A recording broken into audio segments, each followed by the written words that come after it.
My loves, it's time for the everyday woman to break old money patterns and build true wealth. This November, I'm hosting my next live workshop called Drop the Veil, where we'll be tackling 3 money myths the world wants you to keep believing that's keeping you from building true wealth. Sign up today by going to amyvanmeel.com/drop the veil. All one word. The link is in the show notes, of course. I cannot wait to see you there. The problem is that when we are in the dirt, or you've been at this for a year or 2 years or 10 years, and you just feel like you keep finding yourself in the fucking mud, and you're like, when is this going to actually work out?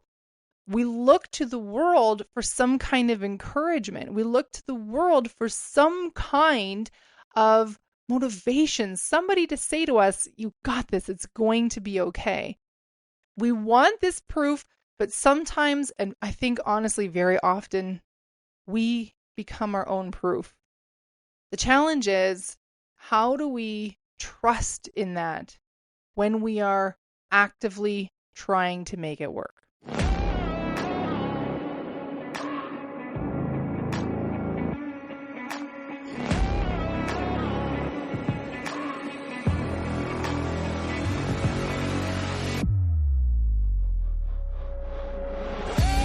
Welcome to the Manifesting Millions podcast, where we talk about manifestation, money, and practical guidance to creating your dream reality.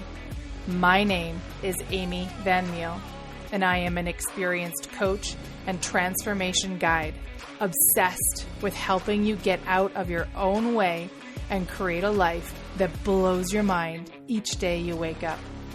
My goal in this podcast is to share practical manifestation, self-awareness, and growth techniques in real talk conversations. So if you're ready to massively transform your reality, your finances, your relationships, and your overall enjoyment of life, you are in the right place. I am absolutely delighted that you're here with me today, babe. Let's get into it. Hello, my loves, and welcome back to the Manifesting Millions podcast.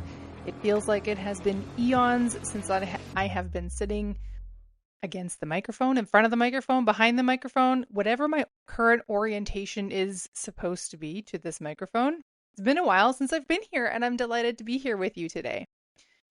I read something this morning while I was waiting at the dentist. I was going in for my regular 6-month cleaning, and as we all do, and this isn't my favorite thing that I do, but on occasion when I'm waiting, I'll pull up my phone. Usually I'll read a book, but if I know it's only going to be like a minute or two, I'll do a quick peek on Instagram to see if there's something that's intriguing or maybe kind of funny, something that relieves some stress.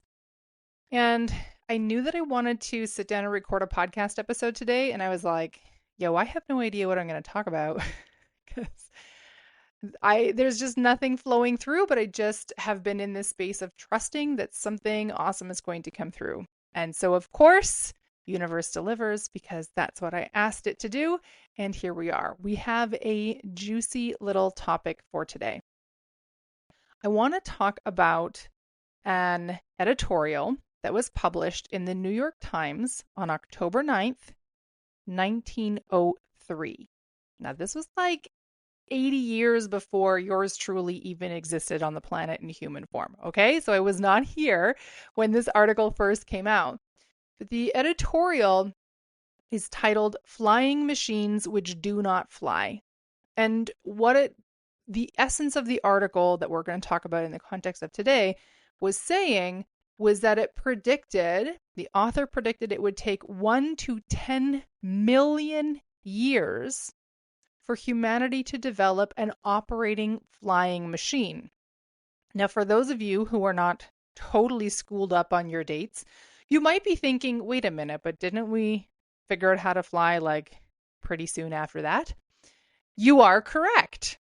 I have the date written down here somewhere, on December 17th, 1903. So that's like 2 months and a week later, the Wright brothers first successfully achieved their flight. All right. And as you know, now we fly all over the world. And there's all kinds of other issues with that. But we fly easily, we fly effortlessly. For the most part, don't get me started on going through customs. I know everybody has their own funny little experience of going through security. But the act of flying, of getting into the plane, sitting on the plane, being transported from one place to another place very far away is very easy for us. It doesn't take a huge amount of effort. We don't have to employ an enormous amount of trust because the truth is there are millions of flights every year. And people have been flying, obviously, since long before I was born. And I guarantee they've been flying since long before any of you were listening, because even if you were 100 years old listening right now, humanity was still flying for like 22 years before you were born. That's a long ass time. But here's what I want you to understand. This is our focus for today and what I want to leave you with to ruminate on and reflect on in the week, because I really want you to think about how this applies to your life. The world was saying that people would not fly, not anywhere in their lifetime, not even in the next 2, 3, 4 generations, that it would take 1 to 10 million years for humanity to develop an operating flying machine. Okay? Not for humanity to learn how to fly like just through their bodies, but to create a machine that would be able to safely and effectively carry a human from point A to point Z, if you want to, via the air. Now, just over 2 months later, we've had the first ever marking of this happening. This is really easy today to point back to and say, isn't that silly? Those humans didn't know what was going on. But I can almost guarantee if you had asked anybody, just like regular Joe Blow on the street, Jane Smith walking around, if they thought that it would be not just possible, but likely, maybe I want to say that the other way around, not just likely, but possible that somebody would be able to fly in a year, in 5 years, in 10 years, the vast majority of people would say, no, of course not. What are you, flying? Humans aren't meant to fly. That's ridiculous. If we were meant to fly, we would have been born with wings. I've heard that before. We are entering money season, my loves, and I hope you know what that means. It means my next live workshop is coming out hot, hot, hot. This November, I'll be hosting the Drop the Veil workshop, where we are going to break old money patterns that everyday women like you and I need to let go of to build true wealth and truly master our money. Save your spot today by registering at amyvanmeal.com/drop the veil. The URL is in the show notes as always. And babe, bring your bestie, because this one is gonna be good. See you there. When it comes to looking back to things, I'm in this oh my gosh, there's going to be a day, we'll see if I still have the podcast at this point when this day comes, but I'm sure there's going to be a day in my life where I'm going to look back at this precise moment in time right now in my life and go, see, it was completely working out, and everything that was going on and all the things that I was feeling and all the doubts and the fears and the crap and the whatever was all perfectly aligning, because now look at what has showed up in my life. And that is a direct result of that experience that I had in 2023, 24, 25. But in the meantime, there is no guarantee. The world can easily look at me and look at my life and say, Amy, you're not anywhere close to where you want to be. And it's very unlikely that it's going to happen, because there's very little proof in your life to say that where you're going or where you're intending to go is actually showing up. All right. And this is where we tend to get caught up, especially when we are in these moments of incredible doubt and incredible growth, which wildly come hand in hand. Okay? I don't know why it is that way. That is the human experience. Somebody made up that rule, and here we are. When we are in this period of growth, this period of expansion, it is also very often the time when we feel the most amount of doubt. And then when we're already feeling doubt and fear and worrying of like, is this actually even going to come together? Well, then the world goes, of course it ain't, sweetheart. Get your ass into a job, get into a marriage, get into a gym, pick whatever it is that, seems like the most, air quotes, responsible place for you to be in this part of your life. And that's what the world is going to point to you and say, why aren't you doing this thing? If you want to be good at sales, why aren't you taking a selling and marketing course? If you want to be, I don't know, like a tech billionaire, why aren't you learning how to code? Right? Like there's all these different things that the world points to because all that the world knows is what has already been done. That's what it knows. On December 16th of 1903, the entire world would have said flight isn't possible. Sounds cool, really excited if that ever happens, but very likely not going to happen and definitely not in my lifetime. On December 18th, 1903, the world now had an example and 24 hours to integrate that example of the fact that flying can actually work.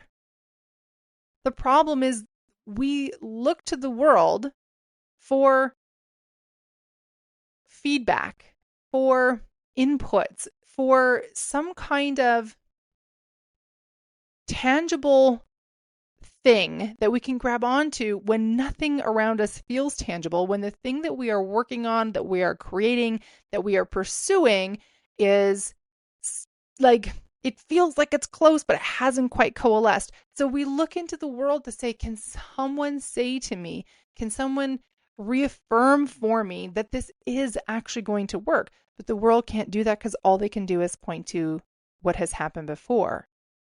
Here's where it gets really tricky for us. If what has happened before is something that you have never done, there's nowhere for the world to point to. If you have never before ridden a horse and you have a dream that you're going to be an Olympic level equestrian rider and you're like 40, right? The world is going to say, well, that's a cute dream. And hey, props to you for trying. And you'll get all of the jargon and the bullshit that drives me crazy. That's like, you can do anything you put your mind to and like never give up and never surrender and, fuck around and find out and go do the thing. And that all sounds awesome until you are the one falling off on your ass over and over and over. Your butt hurts, your legs hurt, your ass hurts. If you've ever ridden a horse, I will tell you that you will discover dimensions of your butt that you did not realize were a thing. This is a weird example. I don't know why we're talking about butts, but I'm going to roll with it. Because sitting in the saddle requires a whole different set of muscles, and being able to move the horse with your legs requires a whole different set of muscles. And every time you fall off, and you will fall off, that's just part of it. When I was learning how to ski, I fell a lot. I still fall sometimes now. And the funny thing is now, not that anybody tries to fall, or most of us try not to fall, but I do want to be mindful that I don't fall into a grove of trees, right? So I'm always paying attention, but my skill level has come up, and that skill level has come up because I have fallen, and I have also learned how to fall. When you are riding a horse, you learn how to fall. That is actually part of the experience of integrating that knowledge and being able to build the neurological pathways in your brain and then the response in your body to be able to ride a horse. That's how that works. But every time you fall off, people around you say, "What are you doing?" Every time you fall off, the world goes, "All right, get up. You can keep doing it. Just keep going." But the problem is that when we are in the dirt and our ass fucking hurts, and maybe we've broken our leg, or maybe we broke our wrist, or who knows, or you've been at this for a year or 2 years or 10 years, and you just feel like you keep finding yourself in the fucking mud, and you're like, when is this going to actually work out? We look to the world for some kind of encouragement. We look to the world for some kind of motivation, somebody to say to us, you got this, it's going to be okay. And somebody might say that to you, but they don't know. And the world cannot tell you that it's going to be okay. There are examples like the 4-minute mile. Before, I can't remember who it is that broke the 4-minute mile, but before whoever it was that broke the 4-minute mile, it was believed that humans could not run that fast, that your body would physically fly apart. And then one person did it, and now the world could point and go, whoa, hey, just a minute, somebody can do this. And now people run less than a 4-minute mile all the time. Not me. My body might fly apart if I tried to do that. I'd certainly fly off the freaking treadmill. I'm just going to say that right now, okay? We want this proof, but sometimes, and I think honestly very often, we become our own proof. The challenge is, how do we trust in that when we are actively trying to make it work? There's no way to answer this question because, oh my gosh, if I knew, I would tell you. I promise. I cross my heart. I cross every possible thing that I would tell you. I know that manifestation teachers and coaches who really work on reality creation will say, I know they will say this because I've learned from them, I've worked with them, I've hired them, I've paid for their programs. You just have to trust. You just have to trust, and you have to do it without a shadow of a doubt.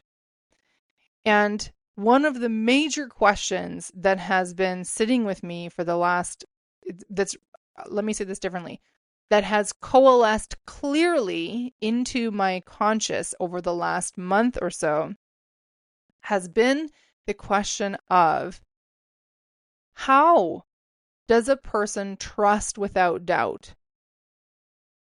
And I don't have an answer yet, but I'll tell you my baby answer of where I think they might be. I think the truth is that we don't. I'll use the example of my husband. I love my husband. I think he's amazing. I feel pretty confident that we will very likely spend the rest of our lives together and that we will be happy and enjoy each other's company all the way into like when one of us eventually croaks or we, both go in some giant explosion. I have no idea. I don't know why we'd go in explosion. Anyway, eventually we're going to shuffle off said mortal coil and our relationship in the physical 3D world will no longer be as it is, right? I trust that that will be the case, but I don't know that. And I cannot trust without any doubt. There are moments that I definitely doubt.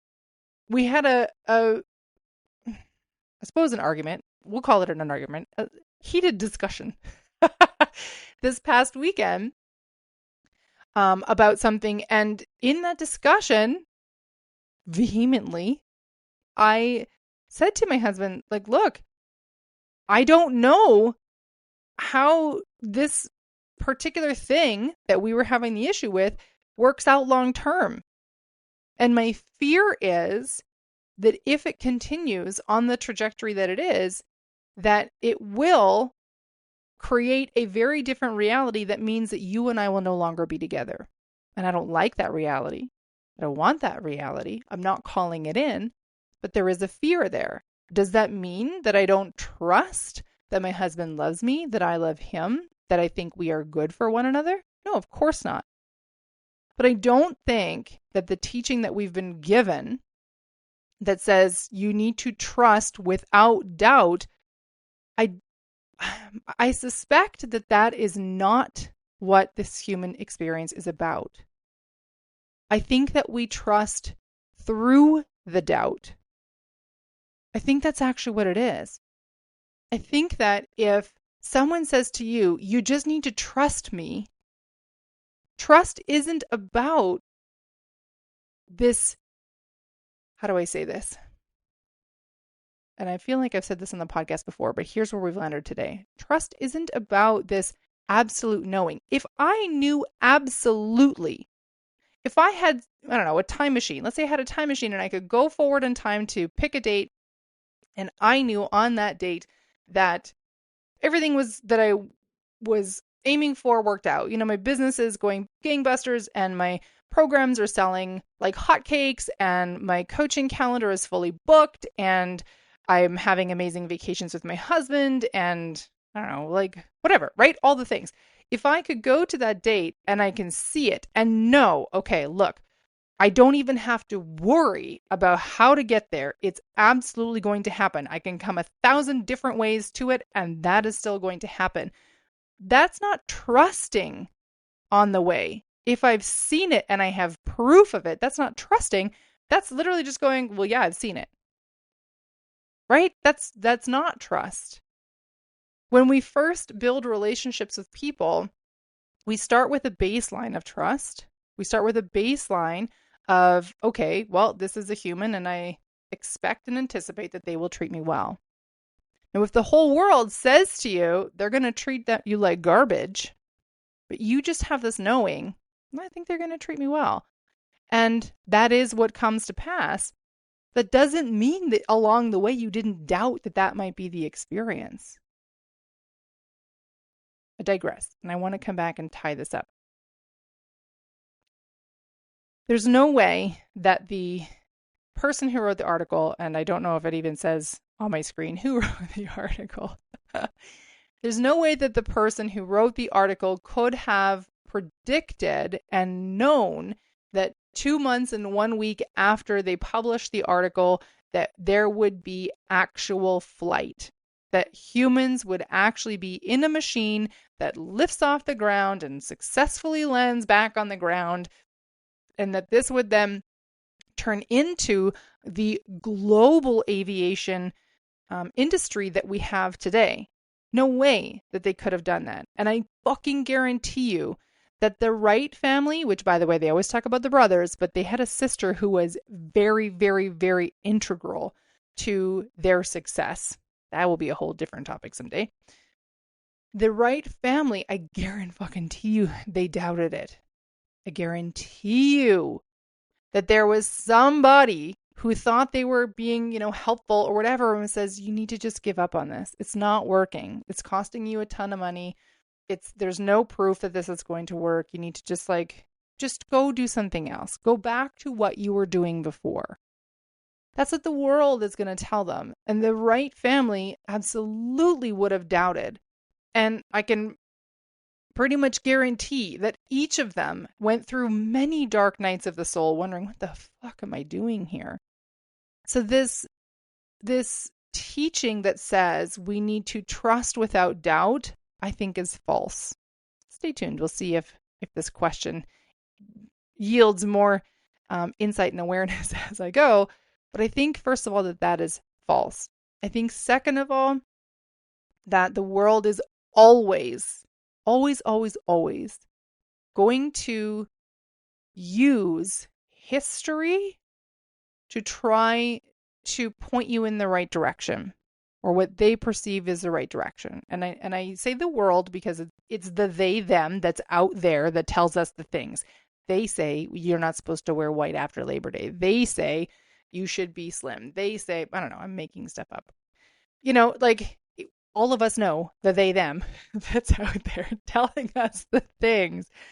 The world is always going to default to what happened before.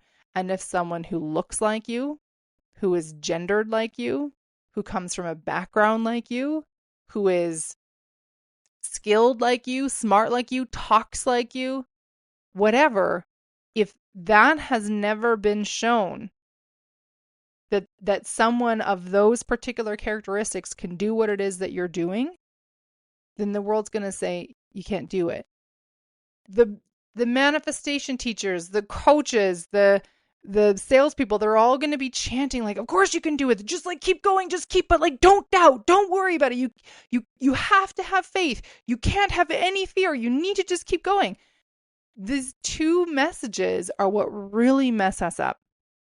So what I want to leave you with today is to think about, ruminate on, muddle over, if you will, what it looks like in your life. The difference between what you are desiring and hopefully moving toward and what the world says is possible for you. Let me tell you, if the world looked at my life right now and where I desire to go, they're going to say to me, I don't think it's working. And I've had people say that to me, Amy, I don't think it's working. Do you? And the shitty part about that is that there are many, many days that I don't feel like it's working either. And this message of that we're supposed to just keep going without any doubt and have full faith and trust that it's coming together is fucking hard when you're going after something. So if that's your experience, if you are in some kind of expansion, some kind of growth, you have a desire that on the one hand, you can see, taste, touch, feel so tangibly. And on the other hand, you're going, Jesus Christ, there's nothing in my life that says that this is actually going to come true for me. You're not alone. And there are no perfect answers. I'm sorry to tell you.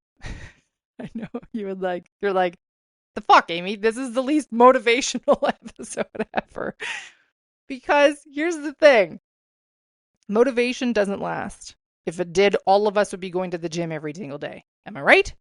Okay? All of us would never, ever again have chips. I am sometimes motivated to have chips.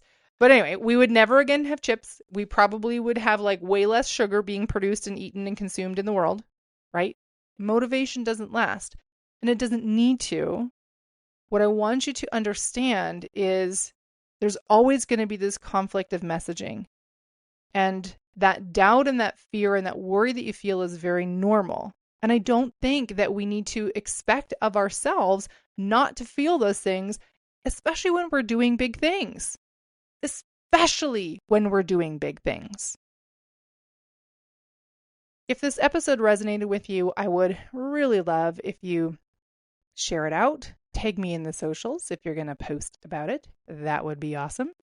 And if you haven't done so yet, please leave a review because that certainly helps us find more amazing people like you.